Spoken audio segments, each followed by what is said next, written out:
I'm Maria Campbell, founder of Cooks Who Care, and you're watching Beyond the Table. If you've struggled with your own personal finances and are constantly chasing the 8 ball to get them in order, you're not alone. Mounting college debt, high credit card bills, high ticket purchases, nice cars and designer clothes, excessive rent. All the money is going out, maybe too much. Our food industry is unique. People are living paycheck to paycheck. Evenings out add up. But are we counting? Or are we just looking at an empty bank account and asking for more hours and more shifts? In this episode, you're going to hear from respected leader Brian Tucker, who's found the ability to save himself from debt, not once, but twice. And after gaining the right kind of education, he's feeling financial freedom. Brian is in our Leaders for Tomorrow lineup, a program where we invite you into courageous conversations, collaboration ideas, and guide you into making leadership more effective. See how Brian can teach you on this episode of Beyond the Table. My name is Brian Tucker. I'm a training and development professional, mentor and coach. I spend a lot of time working with people in the restaurant space to help with their personal finance, whether it's organizing their budget and their monthly cash flow, or really digging themselves out of debt and starting to invest for the future. I can be reached online. My Twitter handle is the Skinny Fat Kid, so it's at the Skinny Fat Kid. And then I had an executive assessment I went through, and while I was talking to the person giving the assessment, she said, "Have you ever thought about being a life coach?" And I was like, "No, never really thought about it." And she was like, "With the vast amount of things that you know, like you could really help people. There are people who on paper look like they might have it all together. They're high-level executives, or they're like entrepreneurs, but they can't seem to get their finances in shape, or they can't seem to put an exercise regimen that works, or they just can't get themselves on a schedule to be the most productive they can be." Yep. And you're someone who everyone comes to for advice, and you're constantly learning and using that learning to help other people. It might be a path you want to travel down. What brings you joy? Is there something that you felt like you weren't really receiving, but now it's like rekindling a new energy? And for me, the rekindling is always going back to learning. So like taking the opportunity myself to become a student again of something, and I see myself go from an initial interest to the point where I'm consuming at a rapid pace. Like when I first started to get into personal finance, like I was just churning through books like crazy. And my wife would see me start a book, and the next night I'd have another book, and she was like, "Did you finish that book already?" And I was like, "Yeah." And she was like, "How could you read that?" I was like, "It's so interesting." Yeah. You start somewhere. Why don't you kind of talk to me a little bit about your childhood and like what that was like for you? Sure. So, we grew up, I'd say poor to lower middle class would be the best that we ever did. My mother and father split up when I was much, much younger, and my mom was a single mom with 4 kids at the home taken care of. We also had other brothers and sisters, that lived with my father or lived with his first wife. But we didn't have a lot. And my mom worked 2 jobs as long as I knew her until she retired, to provide for us and to give us what we needed. But there was a lot of times where we cooked on sterno cans because we had no gas in the house because we couldn't pay the bill. There was a lot of times we had no lights, so we lit candles and used a kerosene heater, to keep ourselves warm in the wintertime before all these new programs that make it illegal for you to turn off people's power, during the wintertime. So we didn't have a lot growing up. I had a lot of clothes that were hand-me-downs or from Goodwill, or, friends of my mom's donating their kids' clothes to us so that we had something to wear to school. So we grew up without a lot, and that made me want to appreciate everything that we got, and it really made me want to change and never have to feel that way again. And all parents want their kids to do better than they did. As I grew up, I constantly just thought about there has to be more than struggling. There has to be another path out there. Money is made to be enjoyed. You can't take it with you. Why are you always trying to save your money? Enjoy it, spend it, do stuff with it. And I was like, no, I want to do something different. But you hear that enough that it starts to really affect you, and it changes your mentality around those things. You're very passionate about financial empowerment. How big do you think the problem is in our industry when others are trying to think, or that you don't feel that they're thinking about their personal finances? Well, I think it's big in the country. You know, when you look at the statistics, more than 70% of people live paycheck to paycheck. You know, we live in a capitalist country. Consumerism is the drug. We're all addicted to it. You know, so we consume and buy and purchase a lot. So we spend money without necessarily thinking about it. In our industry, I think it's complicated by a number of other factors. One, the amount of student loan debt coming into the industry with a very low pay wage, unless you happen to be one of those fortunate servers that work at a top restaurant and can walk with hundreds of dollars each night.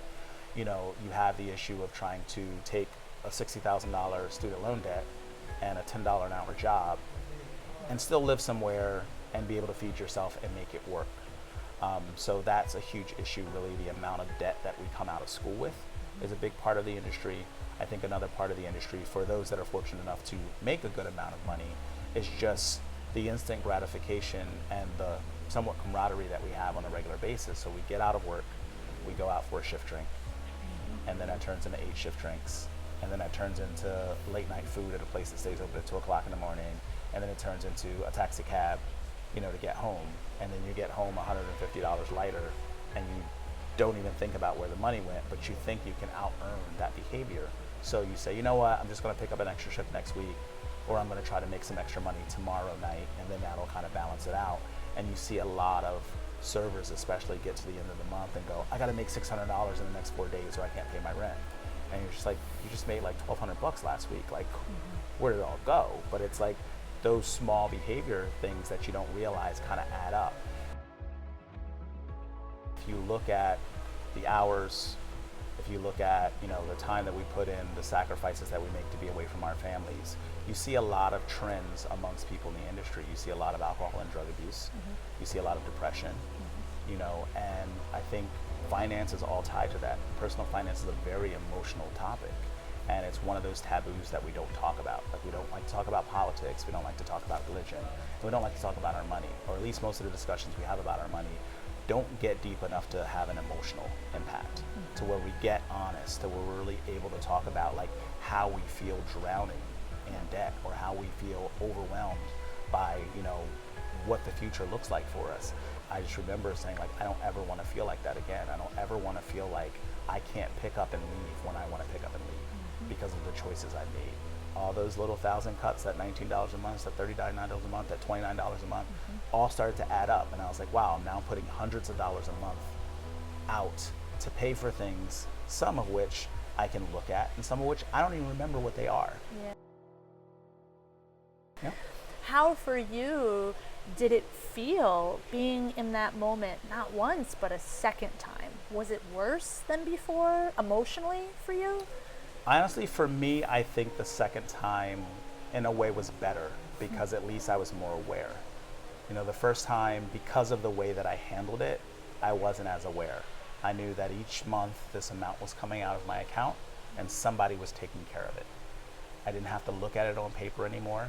I couldn't go further into debt because my credit was so screwed up and nobody would give me a credit card anyway. But the second time, it was just like, I'm aware of this. And I even reached out to a credit counseling service similar to the one I used the first time, and they told me what the payment was going to be a month, and it was less than I was paying at that time. And I said, okay, and I got off the phone, and they sent me the paperwork to sign, and I said, no, like, I need to feel the pain of this, or I'm never going to learn. I need to understand this, like, differently. I need to change this mentality. Like, most people that are struggling with debt, if you ask them to sit down and like write out how much they owe to everybody they owe, it is truly emotional feeling. It is. Like, if you've ever done it, it like will rock you. You know, and then there's this feelings of doubt, and there's these feelings of like, I'm so stupid because I've made these things, and they just compound the problem to not make it possible for you to see your way out of it and see there's a possible way and there's a path. Yep. So, you know, I think if you don't share that information, you can't really get to the core of it. Oh, absolutely. And so now you're going to be speaking with our lineup for experts for Leaders for Tomorrow, which is our new mentorship program. And it's really specifically built for people in the food business. Can you talk a little bit about ideas that you're hoping to touch upon as you help with our program to share Absolutely. with others? You know, I look at like personal finance, one, it's a very personal thing, but two, there's really 3 phases of time that you have to deal with it. You know, there's the past. Yeah. That's the decisions we made in the past, the debt that we have because of it, and you know, how to formulate a plan so that the past is no longer holding us back. You know, looking at the present, like what are the decisions that we're making now, and what are the triggers and the marketing techniques that companies are utilizing to get us to continue to think that that is normal, and then to start to look at the future. Like, what could the future be like, A, if we start to take the money that's going out to pay for the past and start to pay for our futures and really look for retirement? You know, what options are out there for people that work in an industry, for the most part, that doesn't have retirement benefits as part of it? It doesn't have things like 401ks and 403bs and, you know, those sorts of options available. But more importantly than that, it's like, what is the extreme? Like, what does financial independence look like? Like, can you honestly work to retire early? Like, is there a way to do that, and what would the steps be for that? I have the freedom in my life to make other choices.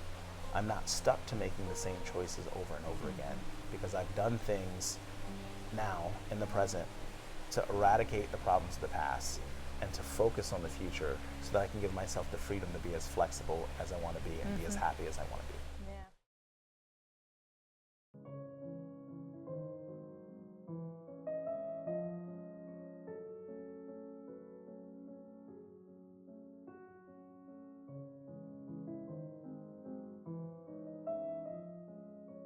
Thank you for watching Beyond the Table. Please like, share, comment, and subscribe.